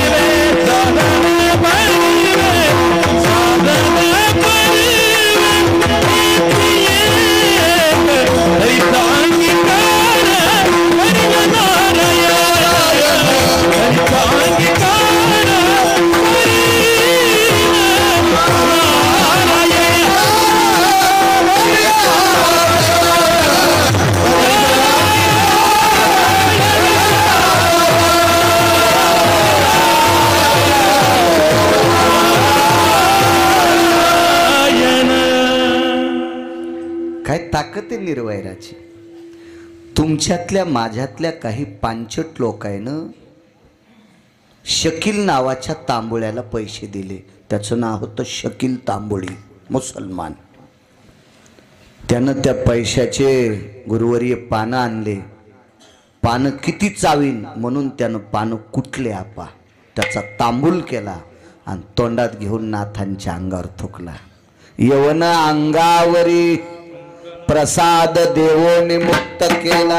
इतकं नका बघू, याच्या पुढं पानं पुढं 108 वेळा म्हणे मुसलमान अंगावर थुंकला. तर तत्वज्ञानी विचारणार नसतील का? नाथ महाराजांकडे 22 चोपदार होते. एका ठिकाणी 15 सांगितले. 15 किलोची काठीन, 32 किलो सोन्याची छत्री. सकल संता माझी राजा आणि स्वामी एकनाथ माझा. भौतिक श्रीमंतीत नाथ बाबा राजे होते. आणि एवढ्या मोठ्या श्रीमंताच्या अंगावर एक मुसलमान 108 वेळा थुकावा. नाथांचे उद्गार पडे, अरे मी रोज फक्त त्रिकाल संध्या करीत होतो. सकाळचं, दुपारचं आणि संध्याकाळचं 3 स्नान करत होतो. पण या महात्म्यामुळं मला सकाळीच 108 आंघोळी झाल्यात. इतका ज्याचा स्वभावावर पकड आहे म्हणून त्या व्यक्तीला शांती ब्रह्म पदवी. ही अंतकरणातलं वैर जाळून टाकण्याची ताकद आहे. म्हणून शांती ब्रह्मनाथ बाबा. किती ताकद. वेळ तर संपला चोखड दादा. बरं कवर पटकन सांगा, 1 तास का अर्धा तास पुन्हा हाय का नाही? हाय का नाही? असं सांगा. काय होतंय, महात्म्या काही पीठ देणाऱ्या बाईवानी असं उधळून दिलं नाही. एक बाई शेजारणीची इथं भाज्याच्या पिठाला गेली. भाज्याचं पीठ म्हणजे हरभऱ्याचं पीठ. हरभऱ्याच्या पिठाला गेली तर मग ती बाई काय अशी डब्यात वाटी खुपसीत नाही बरं, अशी अशी अशी अशी अशी. मी अशी नाही शी घालली, मी उभाटे आऊत आणलंय बरं. विठाला विठाला वैर न करण्याचा एक पुरावा सांगतो. एक मला छत्रपती संभाजीनगरला पहाट काल आहे आणि 10 वाजताच काल आहे. त्याच्यामुळं तरी सांगतो एक. चला, द्रौपदीची 5 लेकरं अश्वत्थाम्यानं झोपीत कापली. झोपीत कापली, झोपीत. महाभारतात श्रीमद भागवतात पुरावा पाहू नका. एका पुराणाचं मत आहे, पांडव गादीवर जरी बसले तरी वंश दीपक शिल्लक राहणार नव्हता. ही काळ्या दगडावरची रेग होती. काळ्या दगडावरची रेग. द्रोह जायते इति नाम द्रौपदी. जिच्या जीवनातलं वैषम्य संपलंय, द्रोह संपलाय आप्पा, तिचं नाव द्रौपदी होतं. शेवटचा पुरावा. निर्वैर होण्याची ताकद किती मोठी. वैर संपलं की किती मोठी ताकद असते. 5 लेकरं मारली. हे मी सांगतो म्हणून ऐकायचं नाही. तुका म्हणे अंगी राखिली दुर्गंधी अश्वत्थामावधी पांडव पुत्र वामारी पांडव पुत्र. अश्वत्थामाने 5 लेकरं झोपीत कापली. अश्वत्थामा कोण? ज्या अर्जुनाला धनुर्धारी विद्या देणारे द्रोणाचार्य, त्यांचा पुत्र. संगतीतली ताकद फार मोठी असती. फार मोठी ताकद असती. अश्वत्थाम्याची धर्मपत्नी फार सात्विक होती. हो, दुर्योधनाची धर्मपत्नी फार सात्विक होती. नाव सांगता येईल का तिचं? भानुमती. भानुमती. वा, ह्या फार सात्विक होत्या. पण हे भंगिरे होते ना, भंगिरे बुटा हरपून येत होते ने, यायला आकली नव्हत्या ना. आणि ज्याच्या जीवनात पत्नी सात्विक, आजही महाराष्ट्राच्या मातीतल्या काही पवित्र स्त्रिया नालायकाचा संसार पण गोड करतात. इतक्या पवित्र आहेत, इतक्या पवित्र. कधी कधी नवऱ्याची चूक बाई झाकून नेत असती, पण बाईनं केलेला येडेपणा नवऱ्याला कधीच झाकता येत नाही. हे मात्र लक्षात ठेवा. हो, नाही झाकता येत. म्हणून देहूतले मालक म्हणले, करकसे संगती दुःख उदंड फजिती. फार फजिती. पत्नी सात्विक असली पाहिजे. पण ऐकलं नाही तो अश्वत्थामा, ऐकलं नाही, काय नाही. द्रौपदी किती सात्विक. पांडवावर 197 अरिष्ट आलते. 197 माझ्या वाचनातले येतं. वैकुंठवासी रंगनाथ गुरुजी परभणीकरांचं वाक्य आहे. 197 अरिष्ट नीतिशास्त्राचं मूल्य पाहत असताना विचारलं, हे संपले कशामुळं? एकट्या द्रौपदीच्या कृपेमुळं. इतकी ताकद आहे, इतक्या मोठ्या आहात तुम्ही, इतक्या मोठ्या. चूक झाल्या फार मोठी अवघड आहे. एकदा मी घोडी घेतली, घोडी शेतात झाला आप्पा, घोडी घेतली, चांगल्या प्रतीची घोडी होती. होती म्हणजे आहे काय ताण नाही. पण त्याला मी सांगितलं मी घोडी बसून पाहीन बाबा. मसड दूध काढूनच पाहत असते ना, का चारा खाती म्हणून घ्यायचं? बैल कशी पाहायचे? धरून पाहायचे, आहे का नाही? फिरून जर पाऊल टाकीत असेल कापसाच्या मुंडक्यावर तर घेऊच नाही. असा जर दळीत असेल, असा पाय टाकीत असेल फिरून कापसाच्या मुंडक्या, तर काय करायचं ते बैल, आहे का नाही? आणि म्हशीनं 14 पेंड्या बाजारात खाल्ल्या दादा. आणि आमच्या मित्रांनी म्हणला 14 मकाच्या पेंड्या खाल्ल्या. 14 काय मसड दूध देईन? आणि सकाळी धार काढायला बसलं तर चिलीम पण नाही भरली. अरे म्हणलं ही कडब्याची काळे रे, ही कशाला आणलीस तो आई? हे खाल्ला कड राणी काय लाईनी, ही काय कामाची अशी? हो असं बेकार असते, अशा मसडा कामाच्या नसतात. मसडा म्हणालो मी. तुम्ही काहून हसले? का म्हशीले पिळे घेत असतात, तुम्हाला अजून बी लक्षात घ्या. शेळी शेंडा खाती, शेळी शेंडा खाती, शेळी कधी बुडातलं खात नाही. मसड गाय मस्त अलगत खाती. गायीनं चरल्यावर तिसऱ्या दिवशी त्या जाग्यावर पुन्हा तुनीर येत असतात. पण शेपुडीचं थोत्तर लागलं की झाड जळत असतं. आणि मसडायचं सांगू का तुम्हाला? मसड पाणी प्यायला गेल्यावर पाणी पिती, शेणन ते मूत्र पुन्हा पाण्यात टाकी ती. मसडाला येरपट. आणि म्हशी जर बांधल्यानं तर अर्धा चारा खात्यानं अर्ध्याची मळण धरत्याल. लय म्हशी मळण धरणार बाप्पा. झाडाला पिळे घेणार, चराटाला पिळे देणार. कोणाच्या जीवनात मसड येत जाऊ नये, सगळ्याच्या जीवनात गाई येत जा. लय म्हशी चित्र. घोडी घेतली म्या. घोडीला पहिली दुसरी तिसरी तिन्ही चाल होत्या. अश्वत्थाम्याची पत्नी किती सात्विक, दुर्योधनाची पत्नी किती सात्विक. महाराज लायक संपन्न नवरा नसताना पुत्रप्राप्तीची साधना केली. एक साधू प्राप्त केला आणि त्या साधूकून तेलाचा द्रोण घेतला आणि मालकाच्या अंगाला मर्दन करायचं होतं, पण या नालायकानं करू दिलं नाही. ते तेल खाली शेषाच्या अंगावर सांडलं. चला तो बाकीचा विषय कुर्दा असू द्या, काही बी. हलकट हलकट हलकट पती, किती पत्नी सात्विक. हो, बायकांनी सात्विकता ठेवली पाहिजे. माझ्या माईंनो, नवरा किती जरी विद्वान असेल तरी तो मुलांना जास्त वेळ देऊ शकत नाही. आई जास्त वेळ देऊ शकते. मुलांना सुसंस्कारित घडण्याची ताकद जास्त देशातल्या आईकडे आहे. म्हणून तुम्ही चुका करता कामा नये. बघा ते ह्या बायका सात्विक होत्या याच्यावर सांगतोय. घोडीला पहिली चाल, दुसरी चाल, तिसरी चाल 55च्या स्पीडनं. मोटरसायकल 45 ते 55ची स्पीड इकून मी बसलेला. इतकी घोडी टापमध्ये चालली. दिले मी त्याला इनाम द्याला आपा. पण मला घोडीला एक दुसरी खोड होती माहीतच नव्हती. मी हौसानं कीर्तन नाही दादा घोडीवर बसलो आणि येड्याला गेलो. तो घोडीला एक खोड होती, किती लागा आखाडा तरी लोंबकळलेल्या बोरी खालून जात होती. अरे म्हणलं ही कामाचीच नाही ना, ही तर धुतरवर बडायला लागली. हो, अशा घोडीवर नाही बसलं पाहिजे. देवा तुम्हाला वैकुंठवासी बापसाहेब मालकांची कीर्तनं तुम्ही ऐकले असतील. तर वैकुंठवासी बापसाहेब मालक म्हणायचे, अशा घोडीवर बसण्यापेक्षा पायंदळ चाललेला भला. त्याच्या भाषेत सांगू का आप्पा? आयंदळ घोडीशे पायंदळ भला. बापसाहेब मालक म्हणायचे, बाळ्या नाही म्हणायला.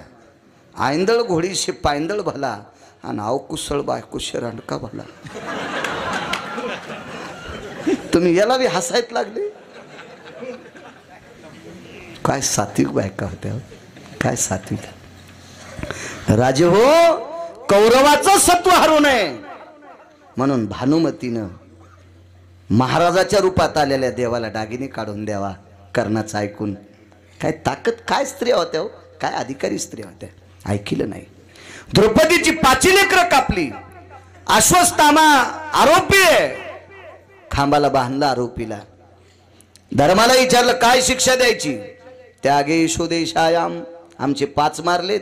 अहिंसावादी धर्म आहे, मारू नका पण देशातून काढून द्या. अर्जुनाला विचारलं शिक्षा काय द्यायची? ज्या हाताने माझे पोरं कापलेत ते दोन्ही हात कलम करा. भीमानं सांगितलं बेट्याला जिवंत कशाला ठेवता? नकुल सहदेवाने विचारलं काय? त्याला विचारलं काय, आमचे 3 भाऊ सांगते ते करा. पण मालक लय हुशार आहे पंढरपुरातला.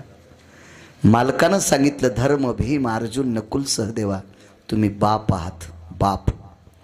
पण जिनं 9 महिने पोटात सांभाळले होते का ते माय, तिला विचारू द्या ना अश्वत्थाम्याला काय शिक्षा द्यायची. द्रौपदीचे 5 लेकरं कापले.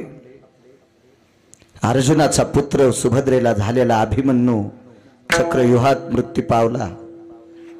त्यावेळेला नीतिसूत्राचा आधार घेतला. द्रौपदीने विचारलं आमच्या वंशाची परिस्थिती काय.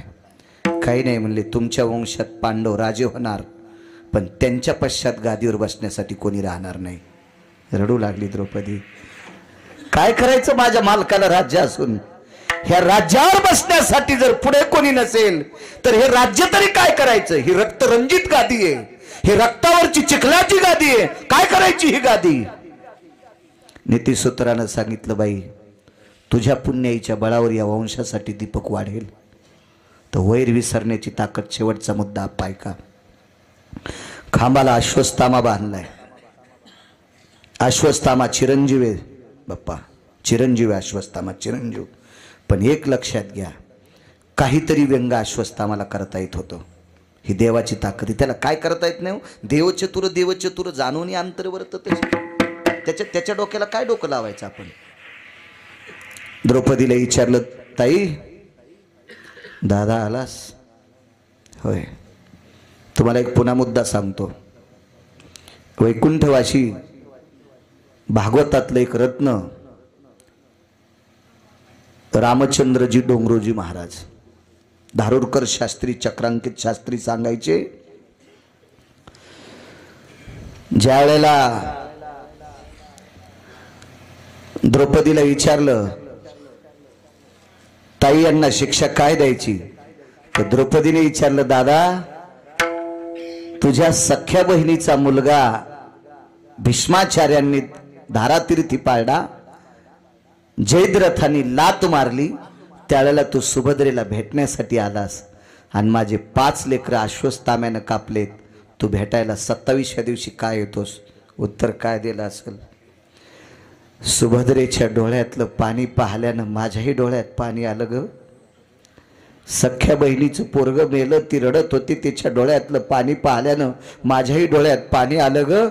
पण द्रौपदी ताई तुझ्या रडण्याचं, तुझे डोळे पाहण्याची ताकद माझ्यात नाही, याच्याकरता 27 दिवस आलो नाही. मग देवाला सुभद्रा मोठी का द्रौपदी मोठी. द्रौपदी मोठी. काय ताकद होती. डोंगरोजी महाराज सांगायचे योगासा आला ताई धर्मानं देशत्यागेशु काढून द्या सांगितलंय, भीमानं संपवा सांगितलंय, एकाने हातपाय तोडा सांगितलंय, या दोघांनी ते करतील ते सांगा सांगितलंय. द्रौपदीच्या पक्क लक्षात होतं वंश संपणार आहे, कशाला वैर करायचे. देवाला एक प्रश्न केला, देवा अश्वत्थामा चिरंजीव आहे पण मी जर इच्छा केली तर काही बी नाटकं करून तू त्याला संपिशील हे मला कळतंय, हे मला कळतंय. पण अश्वत्थामा मारल्यावर माझे 5 उठून बसतील का. अश्वत्थामा मारल्यावर माझे 5 उठून बसतील का. धाय धाय रडत होते, धाय धाय रडत होत. आणि अश्वत्थामा मोकळा सोडला. तर द्रौपदीचं वाक्य ऐकल्याच्या नंतर अश्वत्थाम्याच्या तोंडातून एक वाक्य पडतंय, यावतम कुलदीपकाति जायते तेजो यत्वंशानां द्वापारेच कृतंजनः. हा आशीर्वाद ब्रह्मदेवाला मोजता येत नव्हता. वंशात कुलदीपक वाढन.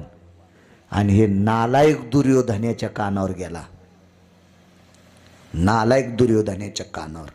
आणि मग दुर्योधनानं सांगितलं बेटा मी तर संपणार आहे पण यायच्या गादीव शिल्लक न राहावा म्हणून अर्जुनाचा पुत्र अभिमन्यू मारला, झोपीत द्रौपदीचे 5 कापलेस आणि आता उत्तरेच्या पोटामध्ये 4.5 महिन्याचं गर्भ आहे, तू ब्रह्मास्त्र टाकून जाळून टाक. ते म्हणला शक्य नाही रे, नाही जळत ते. जळत नाही. अरे विश्व जळण्याची ताकद आहे ब्रह्मास्त्रात. टाक.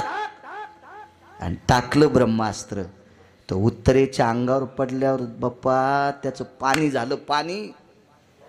तर नीतिशास्त्रानं श्रुतीशास्त्रानं विचारित असताना कस काय पाणी?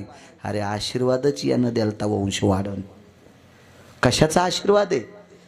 तिच्या अंतःकरणात आश्वस्ताम्याविषयी कायमचं वर संपलतं म्हणून वंश पुढं वाढला. म्हणून निरवैर व्हावे सर्व भूतासवे साधन बरवे हेची एक विठोबार.